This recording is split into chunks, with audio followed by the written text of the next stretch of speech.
Beginning of the crazies. Big change, big change. Little boys start squeaking, their voices start squeaking. Little girls start wanting to wear makeup. Middle childhood, the end of naivete, and the beginning of rebellion. Usually, they start focusing on their friends and ignoring their family as much as they did before. But that's okay. It's what has to happen in order for them to become an adult.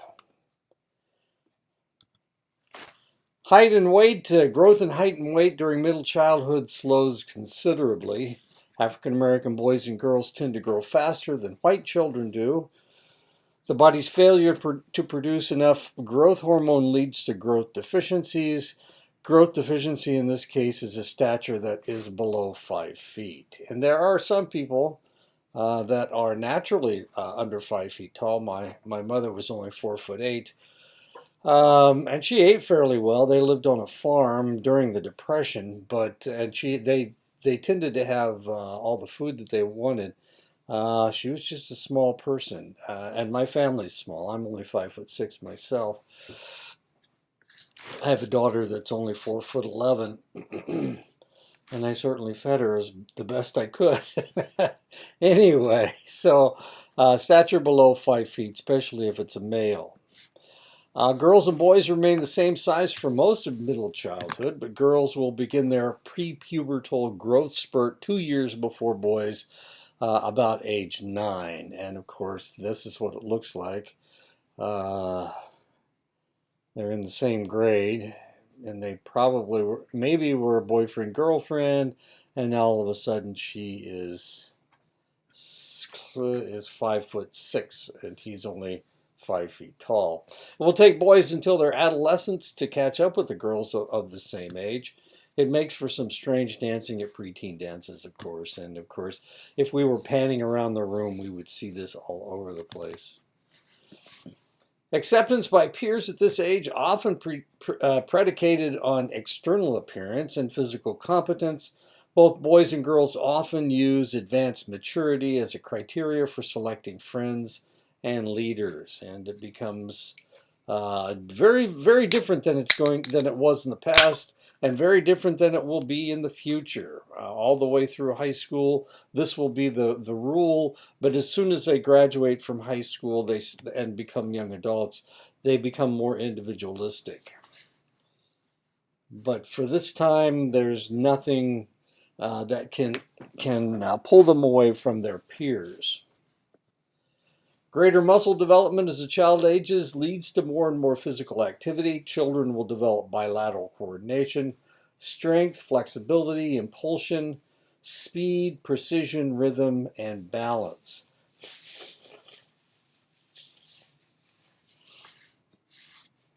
Most children at this age try different sports. Most sports give the child an opportunity to develop specific sports skills and life skills that can be applied to everyday life. Sports helps the child develop their competence, their character, their connection, and their caring. Children need, on average, 2,400 calories every day. Breakfast should supply about 25% of the child's total daily calories. Nutritionists recommend plenty of grains, fruits, and vegetables, which are high in natural nutrients. U.S. children tend to eat too much fat, sugar, and low nutrient foods. 17% of school-age children are considered obese. Results in research studies have shown that better nourished children are more energetic, less anxious, show more positive emotion, score higher than malnourished children score on a wide range of cognitive measures in middle childhood. Rates of asthma, a chronic illness of the lungs characterized by wheezing, coughing, and shortness of breath, are highest in middle childhood. Children who are at the highest risk of developing asthma are boys, were low birth weight when they were born, have parents who smoke, are poor, and tend to be obese. Asthma may be higher in developing countries because of home interiors and extreme cleanliness. However, in developing countries, air pollution may be the biggest contributor.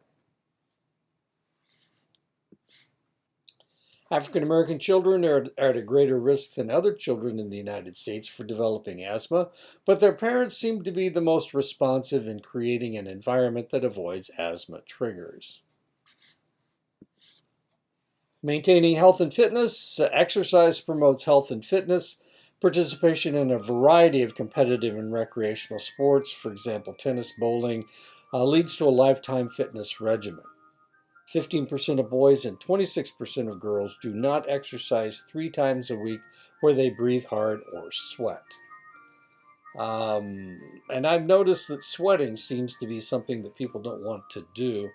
I lift weights. I go to the gym twice a week, and it's really kind of interesting that I'm the only one in there sweating. Everybody else is lifting and they're then waiting so that they won't sweat. They don't want to stink up the place, and of course I don't care. Seems to me like that's what the gym is for.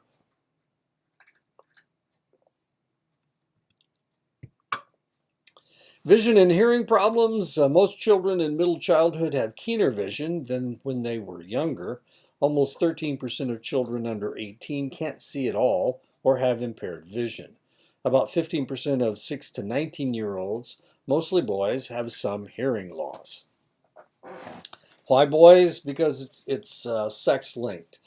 As we know from looking at the X and Y gene, the X gene is much larger than the Y gene. So if it's a little boy and he does have one Y gene, a lot of times it doesn't cancel out the problems that might potentially arise on that X chromosome. So that's one of the reasons why boys have more hearing loss than girls do. There's a sharp increase in the incidence of myopia in middle childhood. And of course, myopia is another name for nearsightedness. Children, especially in developing countries, tend to have increasing eyesight problems due to poor lighting and an increase in the need to read and write. 2 factors leading to poor eyesight in today's culture: genetic predisposition for eyesight problems, increased use of phones and computers. 25% of children need glasses. 25% of children need glasses. Accidental injuries. Injuries increase between ages 5 and 14. As in early childhood, accidental injuries are the leading cause of death. Parents and children themselves tend to overestimate their safety skills. Protective headgear lower the injuries in activities such as football, roller skating, etc. Boys have far more accidents than girls do because boys tend to be far more active. 1 in 10 children at this age range suffers from serious emotional disturbances. 13% suffer from anxiety disorders, 2% suffer from severe depression, 5% suffer from ADHD, 1 to 4% suffer from conduct disorder, 0.5% suffer from schizophrenia. Oppositional defiant disorder, or ODD, is a pattern of behavior where a child is uncooperative and hostile toward authority figures, and these authority figures include their parents, of course. For ODD to be diagnosed, the behavior must interfere with the child's daily life.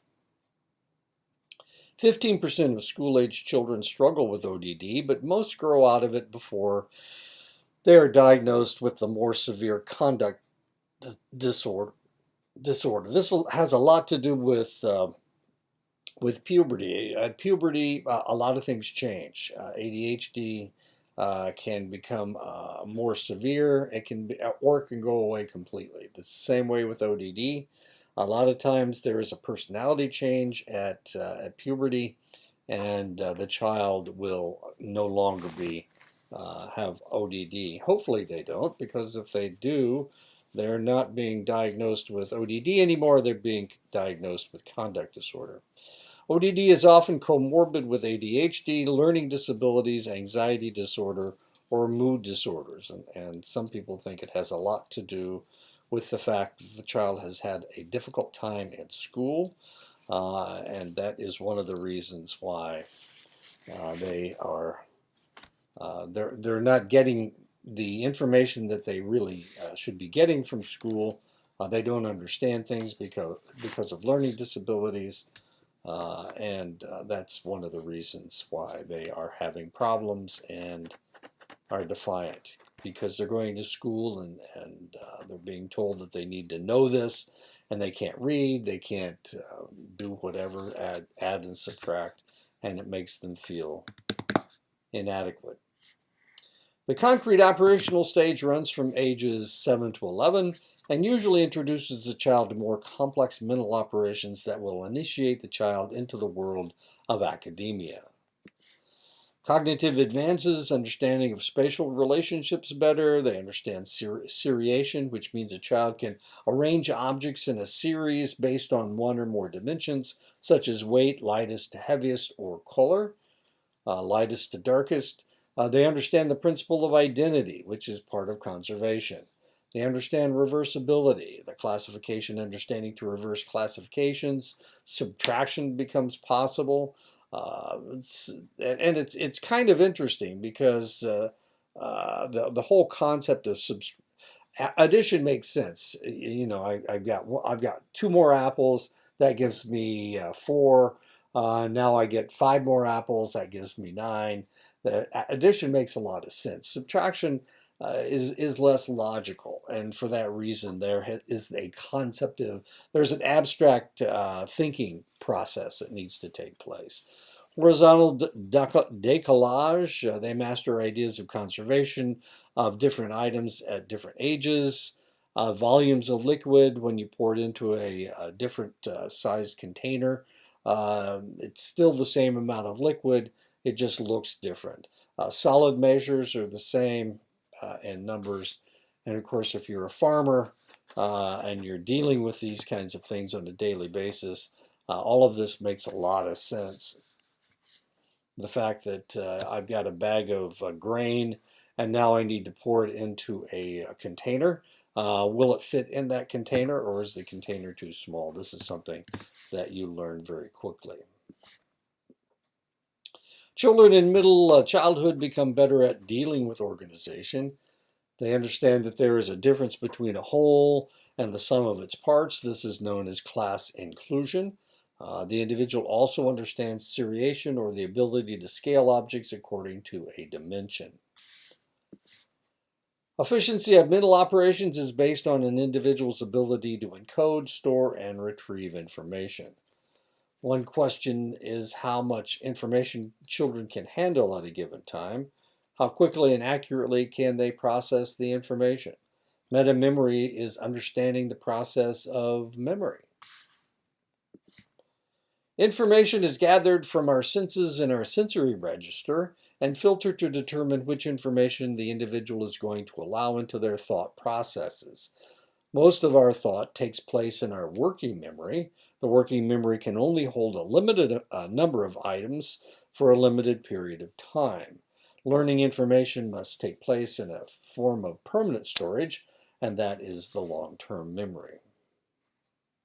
Sir, is the stuff we learn in this experiment supposed to go into our long or short-term memory? And of course, everything is supposed to go into your long-term memory. That is a joke. When children first start school, they have to develop the ability to tune out distracting stimulation and focus on a particular task. This is known as selective attention.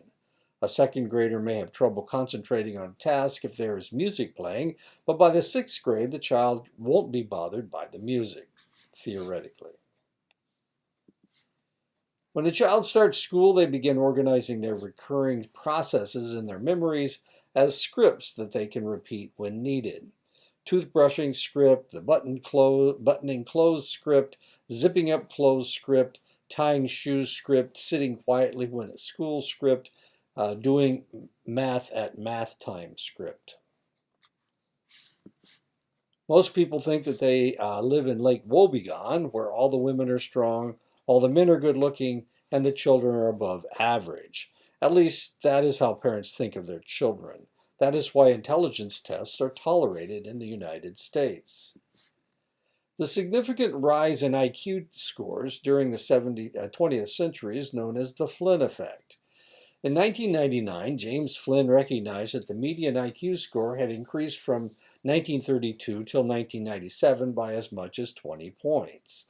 The rise is thought to be from environmental causes such as a better prenatal care, smaller families with fewer children, competing for resources, attending preschool, and even watching educational children's programming. But the most likely and influential reason for the rise in IQ scores is the decline of infectious diseases, which drains the body of energy that is needed for physical and cognitive growth. The field of writing psychological measures is known as psychometrics, and the people who specialize in developing psychological tests are called psychometricians. Psychometricians from the past have developed tests for studying many areas of psychology, but the most controversial tests have been the tests that measure intelligence. In 1983, Howard Gardner of Harvard University began expanding our understanding of intelligence. Gardner felt that intelligence came in many forms. Linguistic intelligence, knowing the meaning of words and having the ability to use words to understand new ideas and using language to convey ideas to others. That's one of the types of intelligence that he determined. Logical mathematic intelligence, understanding relations that exist among objects, actions, and ideas, as well as the logical mathematical operations that can be performed on them. Spatial intelligence, perceiving objects accurately and imaging in the mind's eye the appearance of an object before and after it has been transformed. When we're talking about these intelligences, this guy would be an author or a journalist.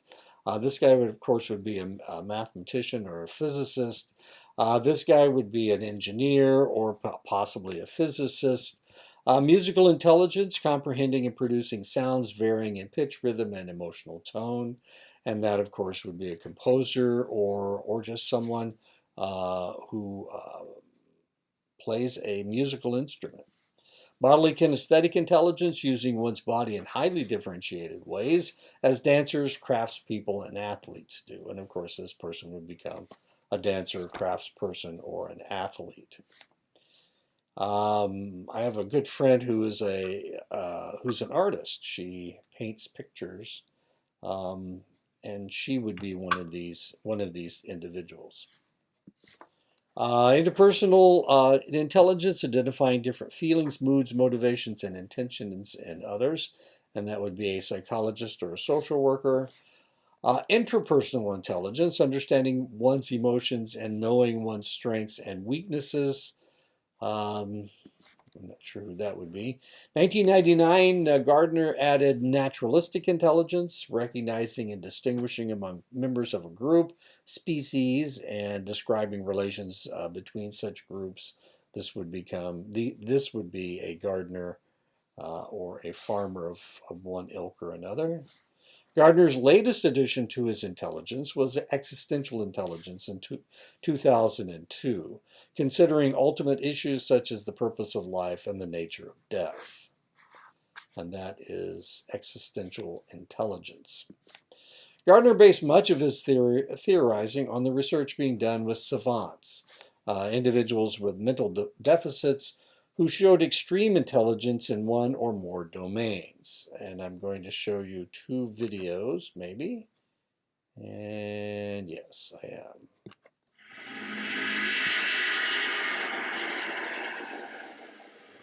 Qatar Airways, taking you on a journey with Quest.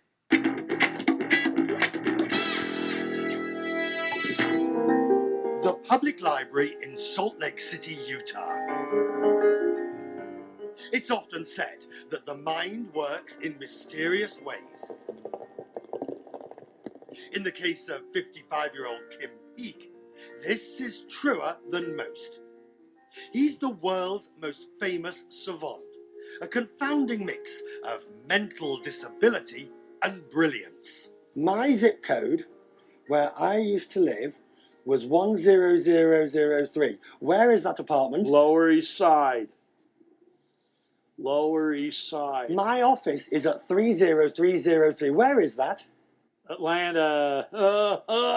Kim's remarkable brain became the real-life inspiration for the character of Raymond Babbitt in the movie Rain Man. Sally Dibs, Sally.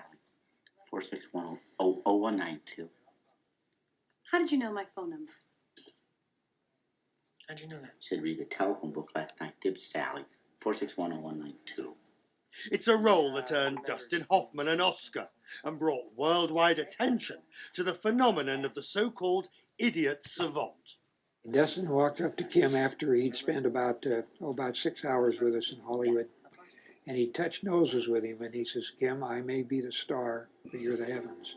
I was born on March the 9th, 1962. Was a Friday. Kim was born with severe brain damage, but with his disability came an astonishing gift, a photographic memory. Like other savants, the mechanism of his condition is poorly understood. Kim's brain, no left brain, no right brain. He has one hemisphere, doesn't have any separation, and total absence to the corpus callosum, which has to be a filtering system, and he has no filtering system. So instead of 45% to 50% that yours and my brain keeps, he keeps in about 98%. Against all the odds, Kim Peek learned to read. Books and the unquenchable thirst for knowledge came to dominate his world. Last president of the Soviet Union was who? Gorbachev. Longest serving leader of the Soviet Union? Stalin. Oh, this is hard. Identify the famous son of Pepin the Short. Karloman. The City Library is Kim Peek's second home, and for good reason. He's already read about 9,000 books. Luckily, the library has 600,000, so it should keep him busy for some time to come.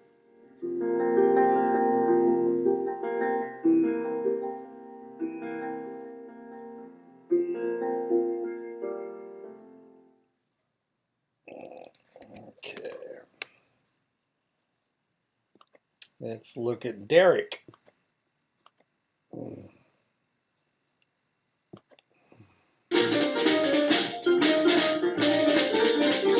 When Derek Paravicini is playing the piano, it's hard to believe there's anything he can't do. And yet, when you meet him away from the keyboard, as we first did in London 6 years ago, the contrast is shocking. Can you hold up 3 fingers for me? I can do that. Can you hold up 3? I don't know how to do it. You want me to show you 3? Yes, please, Okay. yes. Derek is a musical savant, blessed with an island of extreme talent in a sea of profound disability. Derek was excited to show us the skills that make him so exceptional. His ability to instantly call up any piece of music he has ever heard, like YMCA. Can you play that I can one? play YMCA.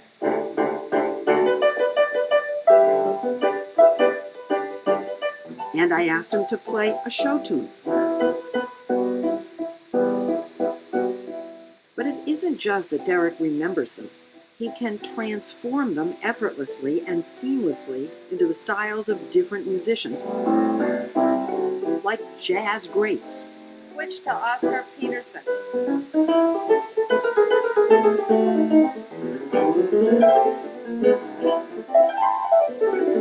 How's about Dave Brubeck? It's like he's got libraries of pieces and styles in his head. Adam Ockleford is Derek's teacher. He can just whip out a piece book and a style book and just bring them together and it just kind of explodes. All right. Let's go back. Okay. Children will have a fairly extensive vocabulary by the time they begin school. School will allow them to use language to analyze, study, and understand language. And this is known as metalinguistic awareness. Children will begin using figurative language forms as they delve deeper and deeper into academics. Similes, proverbs, idioms, metaphors. Some elementary schools offer a second language which includes proper grammar as well as vocabulary, and this is known as school bilingualism. I don't know about you, but I studied Spanish when I was in high school. I also studied Latin when I was in high school. I didn't, not in elementary school. That would have been nice.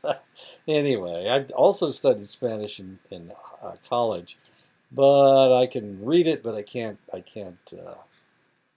pronounce it very well. I have a Hoosier accent.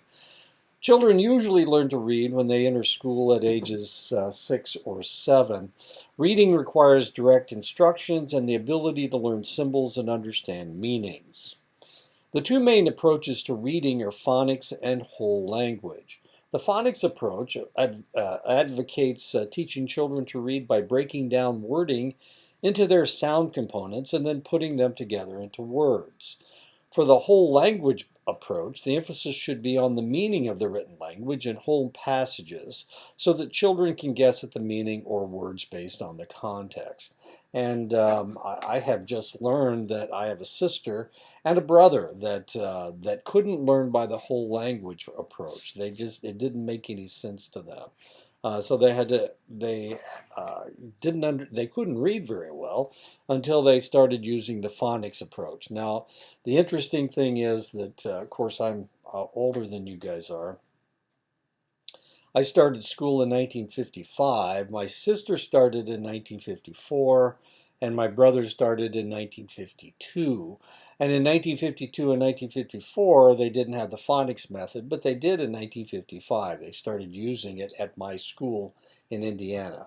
My school was in the same county as one of the largest teachers' colleges in Indiana, or the largest teachers' college in Indiana. And for that reason, they were using the county schools as experimental laboratories, as it were. So we started using the phonics method before anybody else did because of the teachers' college in our county. Anyway, so what happened was my sister, even to this day, doesn't read very well and doesn't like reading because it took her such a long time to figure out how words worked. And my brother was the same way, except as soon as he learned how to read, he flipped from the phonics method to the whole language method, and it was easier for him. But my sister didn't make that transition as well. She has a high IQ. That's not the problem. The problem is that she doesn't like to read. The approach that works best appears to be a combination of the two approaches. That's what my brother used. I use both methods as well, but I started off with the whole language approach. And the reason is because I'm a middle child, and since I'm a middle child, I kept asking my older brothers and sisters what something said. And we'd be driving down the street, and there would be a street sign, and I'd ask them what the street sign said. And they got tired of telling me, so I started sounding out the words. And but I was always looking for total meaning. What does this sign say? It's an interesting looking sign. Why is it red and blue? Well, it has to do with the National Guard or something, you know. The approach that works best appears to be a combination of the two, beginning with phonics and later supplementing with the whole language approach. And that's what my brother did. Mine was kind of the opposite. I was always looking for meaning, and then I learned that you could sound out words, and then once you sounded them out, then you could put them into the meaning. So I did it the other way around. And I became an English major. Most children become able readers by the 3rd grade, but some suffer from conditions such as dyslexia, which includes difficulty sounding out letters, difficulty learning to spell words, and a tendency to misperceive the order of letters in words. Other children have difficulty reading due to a range of learning disabilities, which are cognitive disorders that impede the development of learning a specific skill such as reading or math. And it turns out that there is dyslexia in my family. My dad had dyslexia.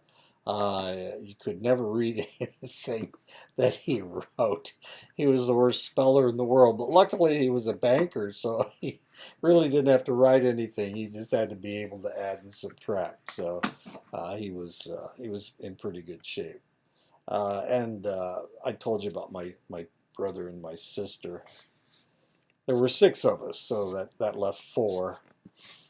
Positive effects of peer relations. They develop skills needed for sociability and intimacy. This is one of the reasons why homeschooling is not the best thing in the world. They enhance relationships. They gain a sense of belonging. It helps them to make independent judgments. And that is interactions. Negative effects of peer relations. A child is expected to accept a group's values and behavioral norms, even if undesirable, and the children may not be able to resist. The peer group may reinforce prejudice, and of course that is not good. School-age children develop an organizational order with the peer groups that develop a social hierarchy. This ranking is based on how much a child is liked or disliked by others. Children will construct their own self-image and self-concept on how they are treated by their peers. Most school-age children consider themselves average in their ratings to others. Most children are well aware who are the neglected and rejected children in their peer group. Popularity, peer relationships in middle childhood leads to later social adjustment. Popular children have good cognitive abilities, are high achievers, are good at solving social problems, help other children, are assertive without being disruptive or aggressive. And if we look at this picture, there are 6 boys in this picture. And I have lost my, wait a second, I've lost my arrow. There it is. Okay. So if we look at this picture, we can see who the leaders in this group are. And the reason we can see who the leaders of the group are, it's because there are 2 people that are sitting down and everybody else is standing up. So the 2 people sitting down are probably the leaders. The other way that we can tell is by who are people looking at. And the answer is this gentleman and whoever this gentleman is. This guy's trying to entertain them. He's looking to see how he reacts, and this guy is looking to see how he reacts. This guy's responding to the photographer instead. Real interesting picture. You can see how popularity works. Unpopularity. Children can be unpopular for many reasons. Overly aggressive, hyperactive, withdrawn. They may act silly and immature. They may act anxious and uncertain. They may be insensitive to others' feelings. They may not adapt well to new situations. They may show undue interest in the opposite sex. They may expect not to be liked. And of course, this will become a self-fulfilling prophecy. Neglected children are those children who are ignored to the point of invisibility in their class. Neglected children often have trouble making friends due to unsureness and communication with peers and adults and high scores on inhibition. This makes it difficult for them to interact with peers and adults. They don't develop the same social friendship skills as their peers. Other studies have found that less talkative children are viewed as less approachable by peers and are seen as less desirable social partners by the time they reach upper primary school grades. Many studies have found that this rejection is in part triggered by adults' responses to the child. And of course, as parents, we have no control over this whatsoever. We just have to raise our children the way that we do and hope that none of this takes place, that they aren't neglected, that they don't have some of these negative aspects. Rejected is the term generally used to describe those children who are actively disliked by their peers. In sociometric observations, rejected children were those who received lots of negative and not many positive friendship nominations from their peers. There is some evidence to suggest that parenting styles, rather than berserk pituitary glands, which make them too large and giant-like, have an influence on the development of children's friendship skills.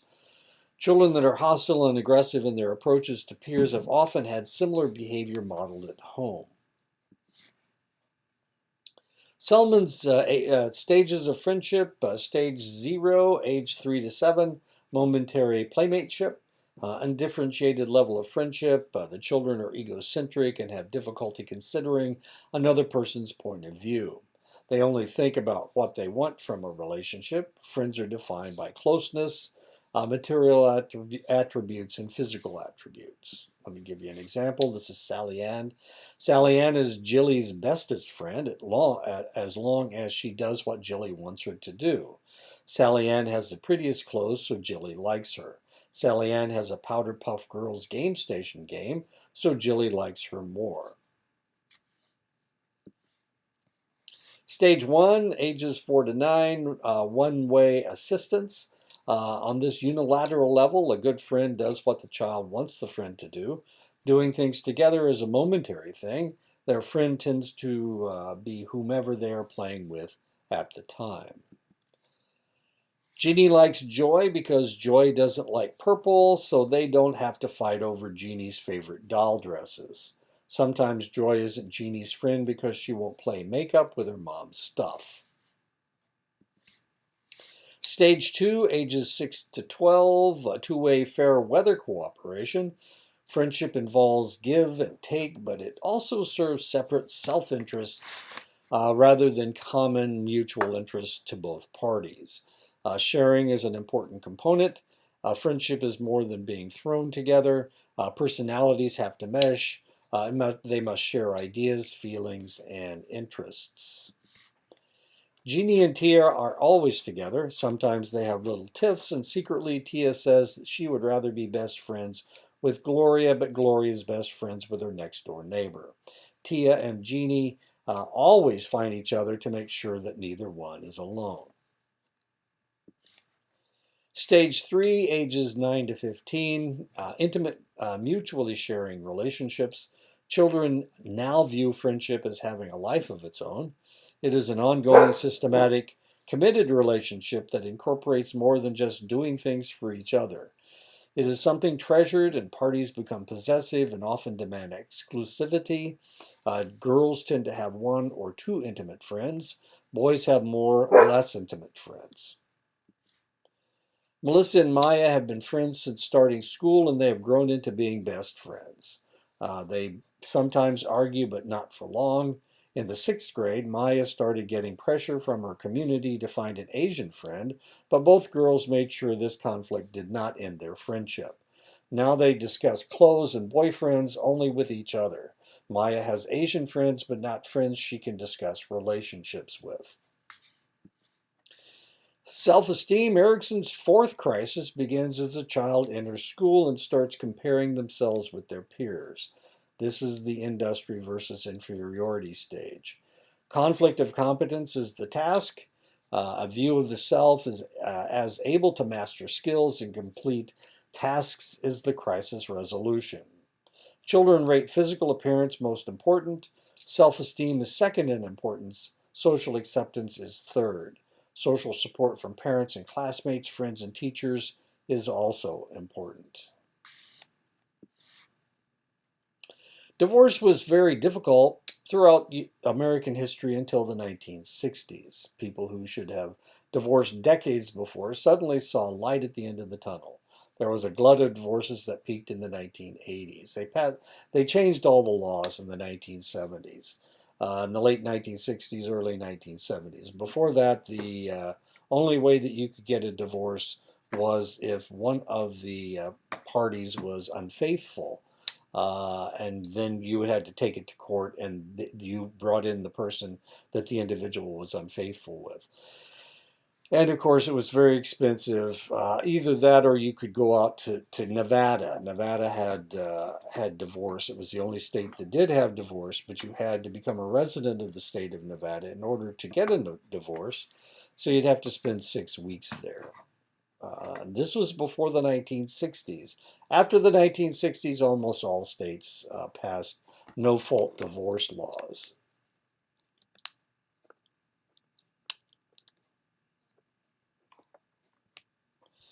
In the 1990s, nearly half of all North American children experienced their parents getting a divorce. This is very distressing for children. Almost all studies show that no matter what the age of the child, when their parents divorce, it is disruptive to their well-being. When the divorce laws in the United States were liberalized in the 1960s, the devastation for children was quite profound. As time went by, the impact on children lessened. It is speculated that this is because the prospect of divorce became more commonplace and society accepted this outcome. Now, I was around in this time. I went to a school where there was one family that was divorced. There was a divorce in the family. One out of the whole damn school, there was only one divorce. As I told you, I started school in 1955. So yeah, I was in school until 1967, of course. And even in 1967, nobody was getting a divorce, even though people didn't like each other. They still had to stay together. There was nothing they could do. They didn't really have the money for anybody to go out to Nevada and stay for 6 weeks.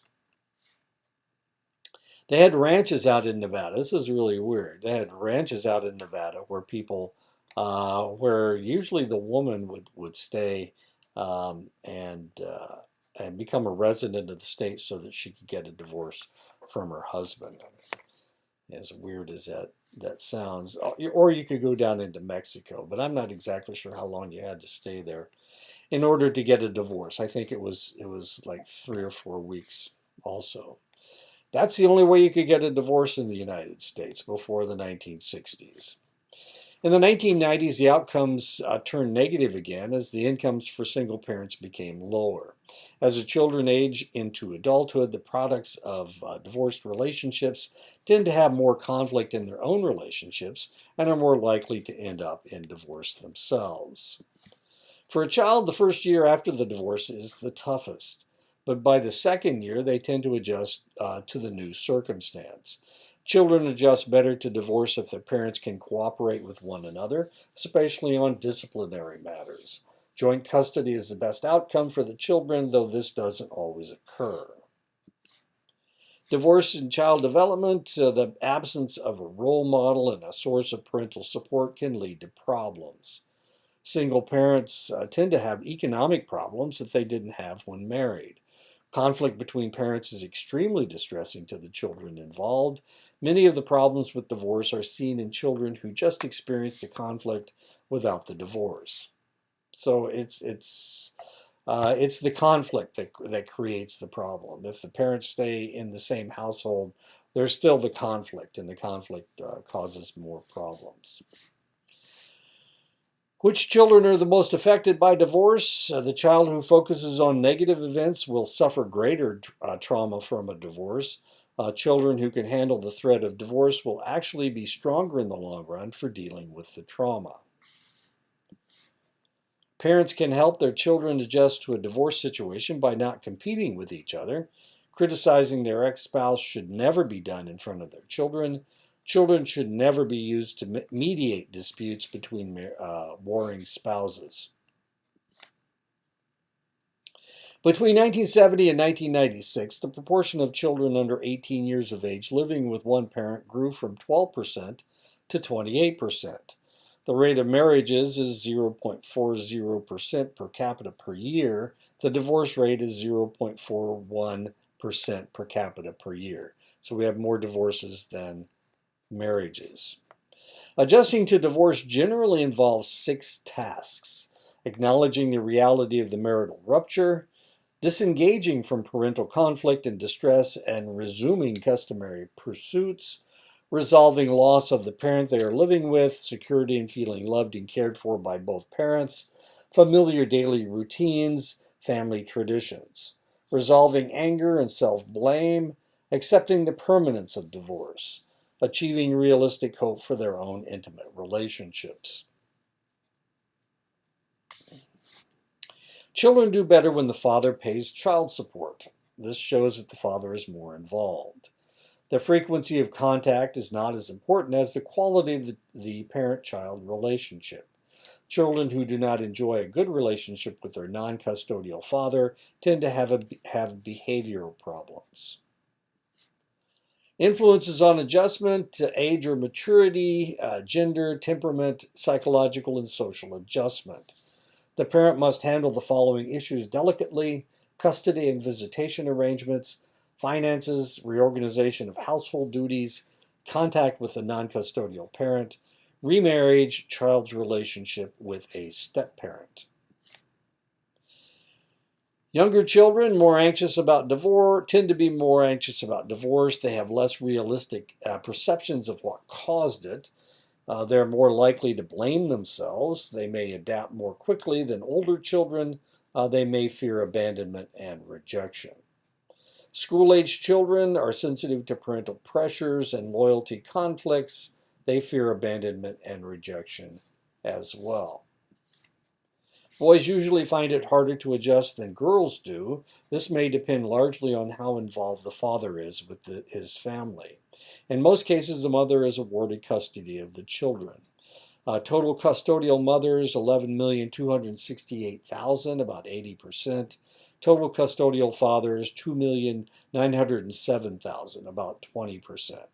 Custodial mothers who receive a support award, around 79.6%. Custodial fathers who receive a support award, only 29.9%. Non-custodial mothers who totally default on support, 46.9%. Non-custodial fathers who totally default on support, 26.9%. Involvement of the non-custodial parent: the more recent the separation, the closer the father lives to his children. The higher the socioeconomic status, the more likely the father will be involved. The non-custodial father is more likely to lose contact if he has biological children from a new marriage. Non-custodial mothers keep twice as much contact as non-custodial fathers and are less likely to break contact after remarriage. The number of single-parent families has quadrupled since 1960. A child today has at least a 50% chance of living with only one parent at some time. In 1998, one-parent families comprised almost one-third of all U.S. families with children under 18. Unwed mothers create more single-parent families than divorce does. 1 out of every 3 children born is born to an unwed mother. In 1998, 4 out of 10 children who lived with a single mother lived with a mother who had never been married.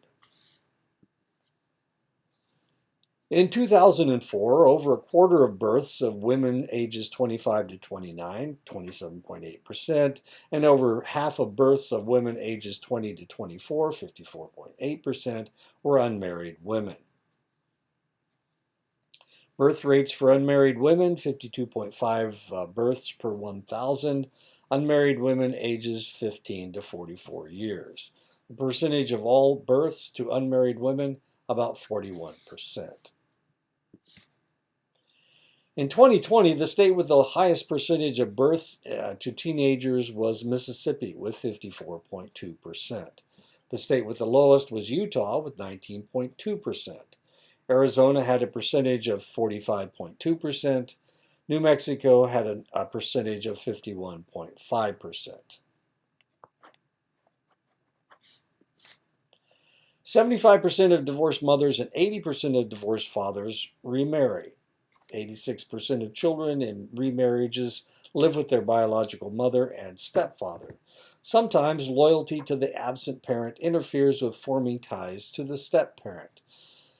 The more children involved, the more difficult the adjustment. Boys seem to do better in step-parent situations than single mother situations. Girls do worse with new stepfathers and have a harder time adjusting. Most children adjust reasonably well. Children of divorce are twice as likely to drop out of school, more likely to marry young, and develop an unstable, unsatisfying relationship. Children from fatherless homes account for 63% of youth suicides, 71% of pregnant teenagers, 90% of all homeless and runaway children, 70% of juveniles in state-operated institutions, 85% of all children that exhibit behavioral disorders, 80% of rapists motivated with displaced anger, 71% of all high school dropouts, 75% of all adolescent patients in chemical abuse centers, 85% of all youth sitting in prisons. And of course, if you know anything about Prince Harry, he lost his mother, of course. And his mother and father divorced, and then he lost her. She was killed in an automobile accident, and he had drug problems, and he couldn't really explain it. Less than amicable split, and these are some jokes. I've been divorced twice, so I understand these are funny to me. They may not be funny to you. One of the things about my divorce is I was able to keep the children both times. And there you go. That's just the way it worked. When a single mother remarries, there are some interesting problems. Boys benefit from having a father figure around. Girls tend to adjust poorly because of the disruption of their relationship with their mother. Adolescents tend to challenge the new step parent. When the father is a custodial parent and he remarries, he has problems as well. Often fathers are awarded custody of a male child because they are already having problems.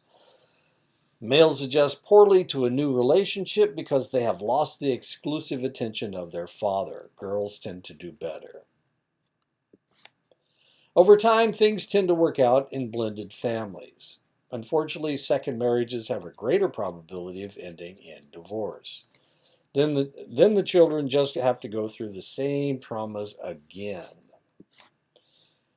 Bullying may be defined as the systematic abuse of power, relationships, and social groups. Over the past 2 decades, research has shown that bullying is a serious problem that has far-reaching effects on both the perpetrators and the victims. The short-term effects of bullying can be quite dramatic. Research has shown that low self-esteem and stress due to bullying can lead to problems with concentration and problem solving.